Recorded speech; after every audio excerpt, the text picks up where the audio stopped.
Diabetes, BP, cholesterol, thyroid, obesity, acidity, કબજિયાત જેવી તમામ બીમારી આપણા જમણને કારણે થતી હોય છે. આપણે સૌ આ જાણીએ છીએ, પણ એમ છતાં આપણે આ બીમારીથી, એની દવાઓથી, એની સાઈડ ઇફેક્ટથી મુક્ત નથી થઈ શકતા. એની પાછળના 4 કારણ છે.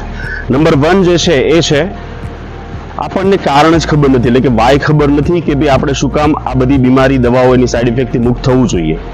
નંબર 2 જે રીઝન છે એ છે ડિઝાયર, એટલે કે ઈચ્છા શક્તિ જ ના હોવી. નંબર 3 છે એ છે ખોટી માન્યતાઓ, એટલે કે મિથ્સ, કે ભાઈ આ બીમારી તો ઉંમર સાથે આવે છે, આપણે આની દવા લેતી રહેવાની જ્યાં સુધી આપણે મરીએ નહીં ત્યાં સુધી. અને ચોથું છે કે સાચું માર્ગદર્શન અને એજ્યુકેશન અને ગાઈડનો અભાવ. આપ અથવા આપના પરિવારમાં જો આવી કોઈ પણ જૂની બીમારી હોય તો હું ડૉક્ટર ઉમેશ ગુર્જર આપ સૌના માટે લઈને આવ્યો છું 2 hours 2 કલાકનો વર્કશોપ, જેમાં આપ સૌને માર્ગદર્શન આપીશ કે આ કેવી રીતે આપ સૌ આ તમામ બીમારીઓથી એની દવાઓ